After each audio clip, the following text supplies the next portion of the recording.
Thank you very much for agreeing to speak to me today. Can you just shortly introduce yourself? Well, my name is Peter Chan, and I'm currently the honorary professor for the School of Social Development and Public Policy of Beijing Normal University. Also a research fellow of the South Pole Center of Aging of the University of Hong Kong. I teach gerontology and long-term care in both universities. I've recently completed a research regarding the long-term care needs in urban China and have involved in a number of long-term care related projects under Asian Development Bank. Those projects are in China, both national and provincial. Okay. Yeah. Can you hear me? Yeah, I can hear you very well, so that's good. Thank you. Can you just tell me and us a bit more about what is long-term care in China? Because as you know, long-term care means different things to different people in different countries.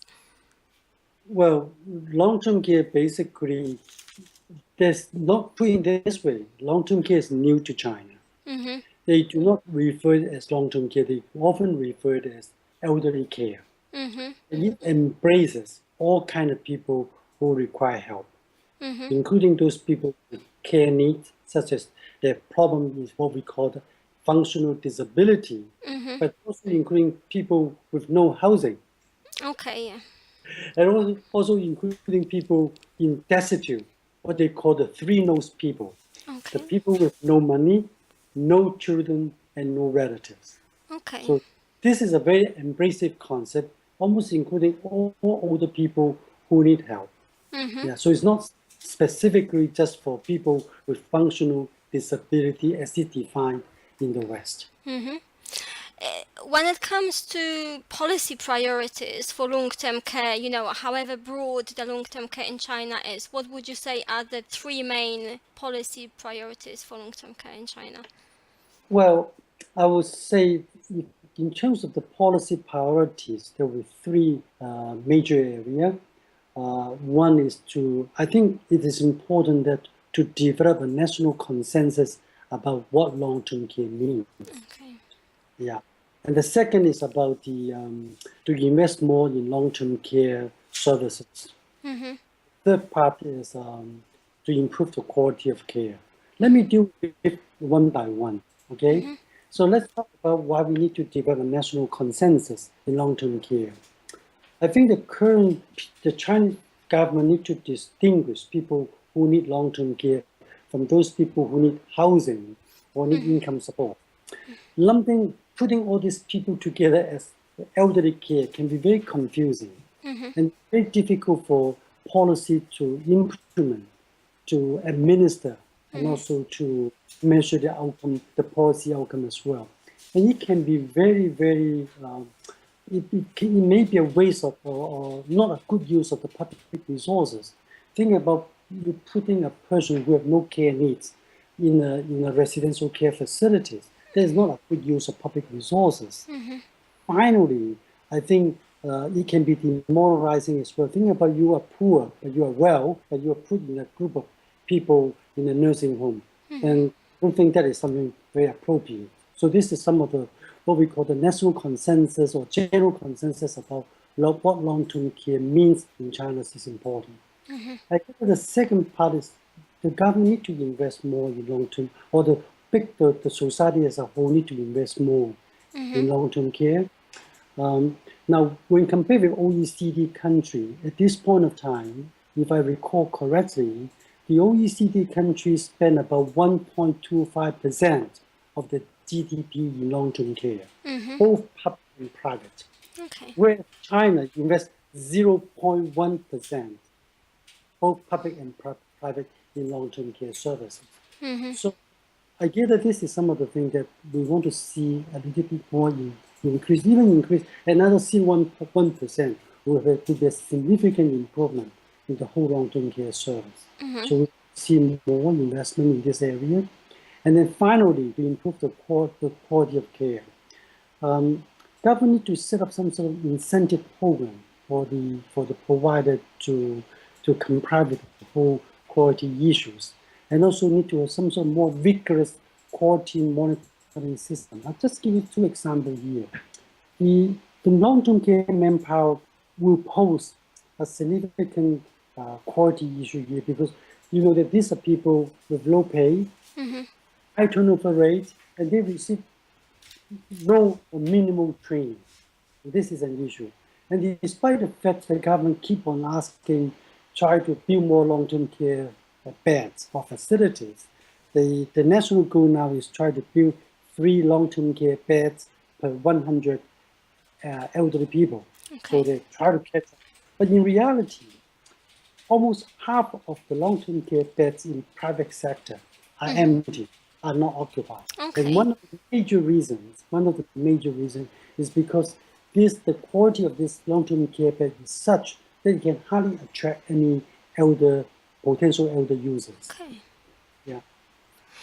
So in terms of what has been changing in long-term care policy or practice, have there been any changes over the last 5 years in China? Well, slowly and surely we are getting there. Okay.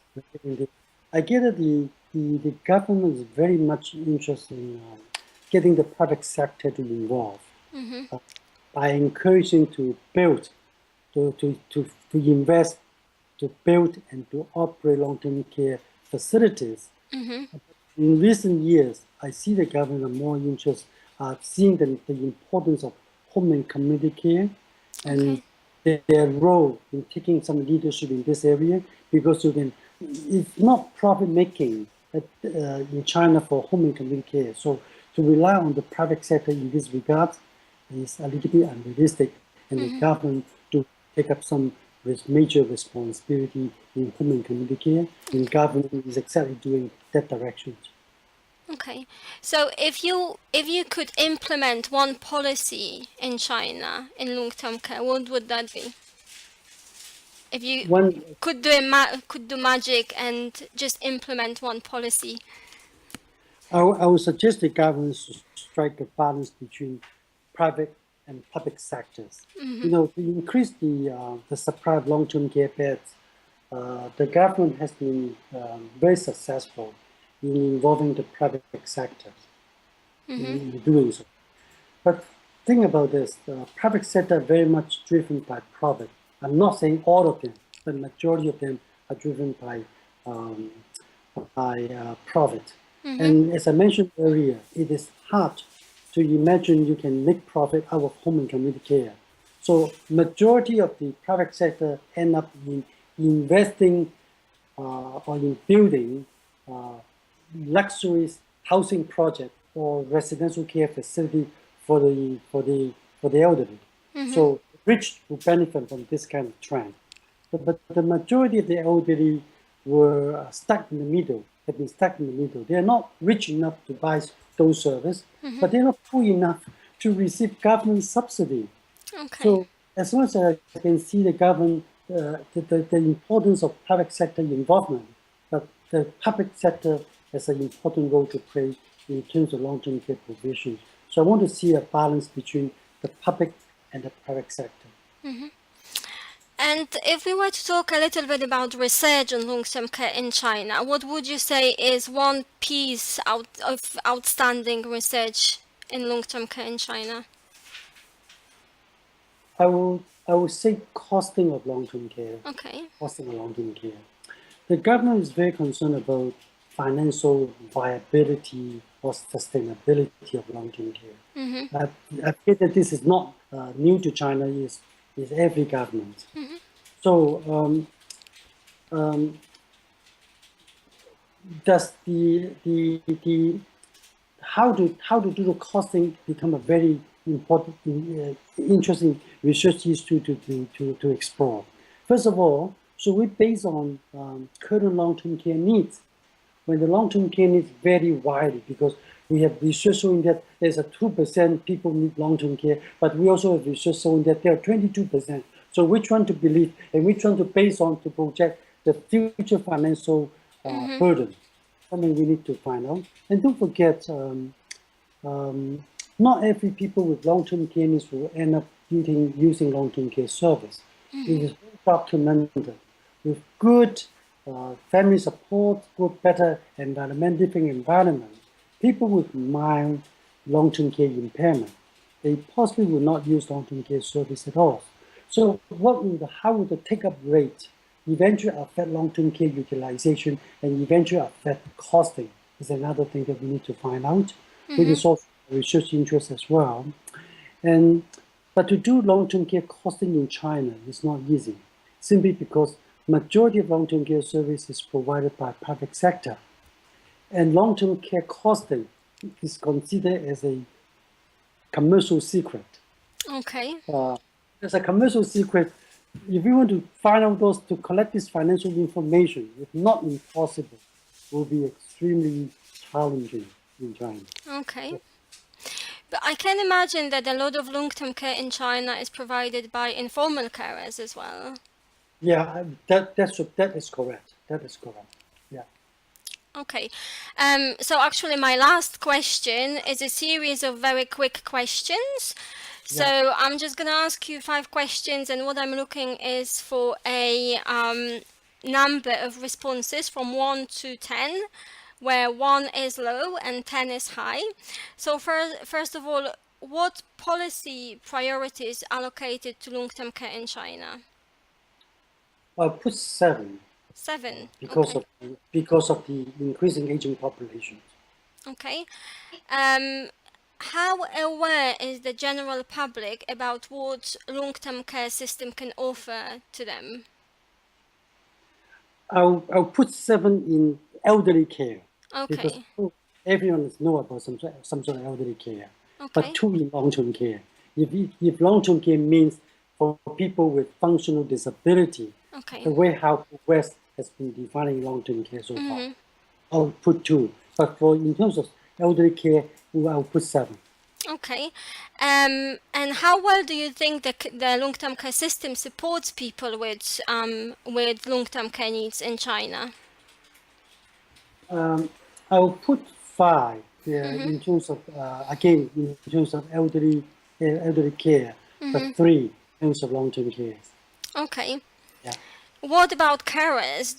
How well the system supports carers?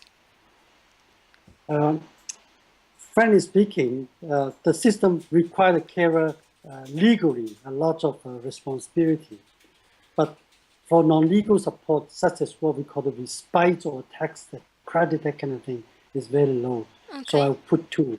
Yeah. Okay, and my last question is about the integration of social care and healthcare in providing long-term care. How well these 2 systems are integrated in China? I'll put 4 Okay. because basically it's still a very segregated system. They're under the 2 different ministries. It's just like how UK and Yeah. other countries are. But they're working hard to try to get some integration between the 2. Okay, so that was my last question. Thank you very much for your time today. Thank you very much for interviewing me.